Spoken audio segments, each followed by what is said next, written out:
name is Phoebe. So currently I'm in the third year of architecture in Hong Kong, and I'm studying Hong Kong. I'm Chinese.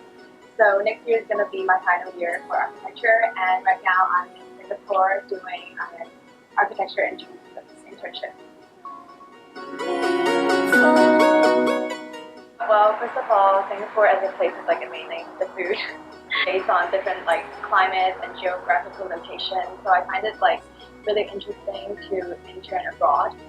And the reason for Singapore is because obviously language wouldn't be a really like a barrier since they kind of speak English here. So it's somewhat similar to Hong Kong because it's kind of like a really international city. We're working on a project in Malaysia, so that's like building a university in Malaysia. And what I did was, first of all, to build 3D diagrams of like different locations of the classrooms within the university, and also I did some 3D SketchUp models, which is a 3D modeling program which I use on a computer to just build simple like mapping models for the 3D.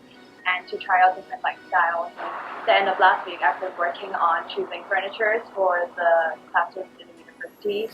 So that was pretty new to me because that's not really kind of architecture, but it's like interior, so it's more like in-depth kind of like the details that you have to do for architecture as well.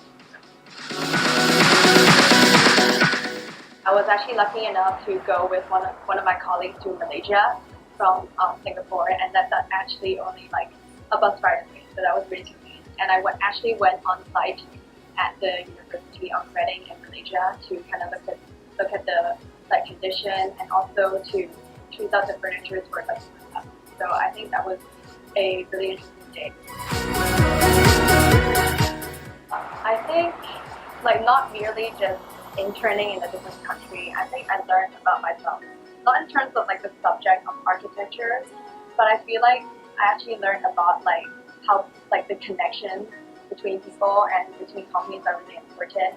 And I feel like I learned a lot like just about life in general, because it's like I'm in like going to the last year of university and I'm gonna graduate soon. So I think I have to start kind of thinking about like what I actually want to do in the future. Like, should I do what I actually enjoy doing, like as a job, or should I do something I still like doing, but like not like as a hobby, because that's kind of different.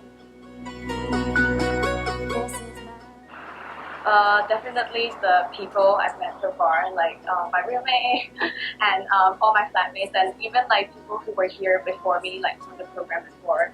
Like I feel like we get along really well, even though they're from like different places, like Sweden, like France, and like luckily like some people are actually from like Hong Kong and China as well. So it's kind of like cool that how we like all bond, even though we're from like different cultures. So obviously we're like people. And I'll miss the program, like the things that we do all together in a group. And yeah, just Singapore in general, because I feel like the city didn't let me down. Like I feel like I chose the right thing. I think Absolute Internship is really helpful because in terms of if you're trying to look for an internship abroad, it's always really hard. It's like you find the company, you have like interviews, and then you kind of have to find your own way through everything. Like if you don't know the city, I think it's a really good opportunity for you to choose something like Absolute Internship because they help you through everything and they guide you. So it's kind of like, yeah, and accommodation. Oh, I forgot, the accommodation is amazing as well.